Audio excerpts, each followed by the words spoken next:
नमस्कार दोस्तों, diploma mathematics में आपका स्वागत है। दोस्तों, आज हम लोग बहुत इंपॉर्टेंट टॉपिक पे बात करने वाले हैं, जो कि है आपका त्रिभुज का नियम।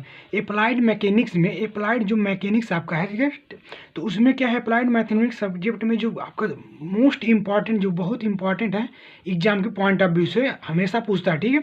तो बलों का त्रिभुज नियम है, यानी कि जो बलों का त्रिभुज नियम होता है, क्या होता है इसको समझेंगे। यानी law of triangle of force. ये जो law of triangle of force होता क्या है इसको समझिए, ठीक है। अच्छे से इसको बताया जाएगा एग्जाम के पॉइंट ऑफ व्यू से। इसमें 5 नंबर का लगभग आता है, ठीक है। तो बहुत इंपॉर्टेंट है, इसकी मत कीजिए, इसको समझाते हैं, बहुत इंपॉर्टेंट है, ठीक है। तो क्या कह रहा है, बलों का त्रिभुज नियम होता क्या है इसको समझिए।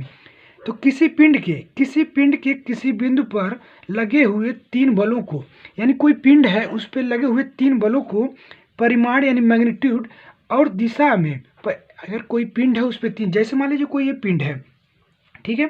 पहले आपको हम परिभाषा समझा देते हैं, उसके बाद आपको समझाते हैं, ठीक है। तो वीडियो को थोड़ा भी इसकी मत कीजिएगा। तो कह रहा है किसी पिंड के किसी बिंदु पर लगे हुए 3 बलों को परिमाण, मैग्नीट्यूड और दिशा मतलब डायरेक्शन में यदि एक त्रिभुज की क्रम से ली गई भुजाओं द्वारा निरूपित किया जा सके, तो ये तीनों बल संतुलन अथवा साम्यावस्था में होंगे, ठीक है। तो इसको समझने का मतलब है, इसको क्या है इसको समझिए। अगर कह रहा है त्रिभुज का नियम, क्या कह रहा है, त्रिभुज का नियम बोल रहा है कि अगर कोई बिंदु है, जैसे मान लीजिए कोई पॉइंट है, ठीक है। जैसे आपको कोई पॉइंट है, इस पे क्या है, 3 बल क्या है लग रहे हैं, ठीक है। 3 बल जो है, जो परिमाण और दिशा में, यानी कि कोई 3 बल है इस पॉइंट पे परिमाण और दिशा में लग रहे हैं, ठीक है। यानी इसका मान लीजिए एक जो परिमाण इसका क्या है, पी हो गया, एक बल पी हो गया, ठीक। दूसरे जो बल है आपकी, ये आपका कोई पॉइंट ओ है। दूसरा जो आपका बल है क्या है, ये आर बल है, यानी कि जो आर फोर्स लग रहा है। और तीसरा जो आपका फोर्स लग रहा है, ये क्यू फोर्स लग रहा है, ठीक है। ये आपका क्या है, क्यू फोर्स लग रहा है। यानी तीन बल हैं, और ये क्या है, त्रिभुज के क्रम से ली गई भुजाओं के रूप में है, ठीक है। तो यही बोल रहा है कि एक त्रिभुज की क्रम से ली गई भुजाओं द्वारा निरूपित किया जाए अगर इसे, तो ये 3 बल हैं और एक बिंदु पर किसी पर लग रहे हैं, ठीक है। अगर ये तीनों बल को हम त्रिभुज के क्रम से ली गई भुजाओं के द्वारा अगर निरूपित करें, तो ये तीनों बल जो क्या है, साम्यावस्था में होंगे, यही कह रहा है, ठीक है। तो मान लीजिए ये एक बल जो है एक बिंदु पर लग रहा है, एक बल पी है, एक बल आर है, एक बल क्यू है। अगर हम त्रिभुज के क्रम से ली गई भुजाओं, जैसे समझिएगा, मान लीजिए एक क्या है, पी वाला फोर्स ले रहे हैं इसको त्रिभुज के क्रम से भुजाओं, तो इस फोर्स को हम क्या लिखेंगे, पी फोर्स लिखेंगे, ठीक है। त्रिभुज के क्रम से ली गई भुजाओं के रूप में इसको, तो यानी जो ये फोर्स है इसको पी, तो यानी इसका नाम कुछ भी दे दिए, जैसे ए बी दे दिए हम, इसका इस पे ए बी दे दिए, तो फोर्स क्या है, पी है।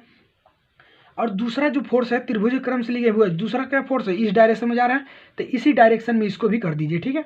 इसी डायरेक्शन में इसको भी कर दीजिए। ये हो गया आपका क्यू फोर्स, ठीक है।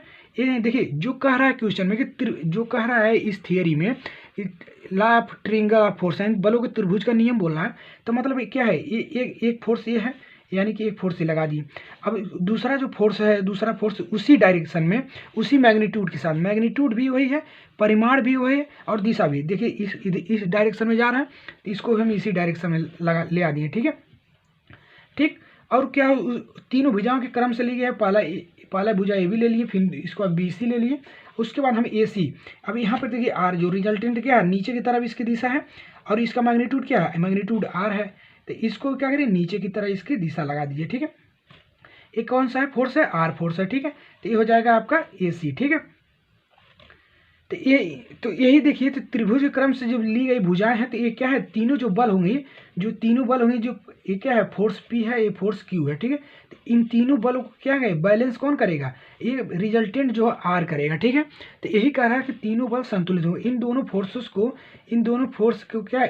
फोर्स के बराबर क्या है, आर इसका एक रिजल्टेंट होगा, ठीक है। तो यही कह रहा है कि तीनों बल क्या है, आपस में साम्यावस्था में होंगे, ये होगा आपका त्रिभुज का नियम, ठीक है। समझे आप लोग, क्लियर हुआ। तो ये दोनों फोर्स है जो P है और Q है, तो यानी कि त्रिभुज के देखिए एक क्रम से ली गई भुजाएं हैं। पहली भुजा क्या है, पहली फोर्स P ली है, फिर दूसरी भुजा, त्रिभुज में 3 भुजा है, तो दूसरी भुजा क्या है, दूसरी भुजा आपका Q है, तो दूसरी भुजा आपका Q है, तो Q लिए।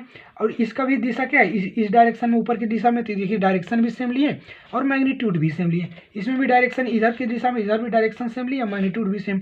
और रिजल्टेंट जो आर है, रिजल्टेंट इन दोनों फोर्सेस को क्या करेगा, इन दोनों फोर्सेस को क्या इक्वल करेगा, यानी कि जो जो आर रिजल्टेंट फोर्स है इन दोनों फोर्स को क्या करेगा, निष्क्रिय करेगा।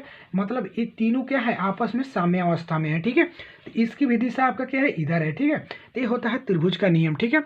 तो त्रिभुज का नियम आई होप आपको क्लियर हुआ होगा कि त्रिभुज का नियम होता क्या है, आपको अच्छे से समझ में आया होगा, ठीक है। अब इसमें कुछ न्यूमेरिकल अगर आते हैं तो उसको कराया जाएगा। उसके बाद अगला जो आपका है त्रिभुज का सेकंड नियम, उसको उस पर ऊपर बात किया जाएगा, ठीक है। तो मिलते हैं इसके नेक्स्ट जो टॉपिक है उसके साथ। तब तक के लिए अगर वीडियो अच्छा लगा तो वीडियो को देखिए, लाइक कर दीजिए और चैनल को सब्सक्राइब कर दीजिए। और अप्लाइड मैथमेटिक्स का जो भी अप्लाइड मैथमेटिक्स, इसी चैनल पर उसे सभी क्वेश्चन का सलूशन कराया जा रहा है। जितने भी पर्सनली क्वेश्चन है सभी का वो क्या है, आपका सलूशन करवाया जा रहा है, ठीक है। तो लिंक मैं इसी वीडियो के डिस्क्रिप्शन में दे दिया हूँ, प्लेलिस्ट अप्लाइड मैथमेटिक्स सेकंड नाम की प्लेलिस्ट लिखा हुआ, तो उस लिंक पर क्लिक करके सभी वीडियो देख लीजिए, ठीक है। तो बाकी वीडियो कैसा लगा कमेंट में जरूर आए। मिलते हैं इसके नेक्स्ट वीडियो में, तब तक के लिए जय हिंद।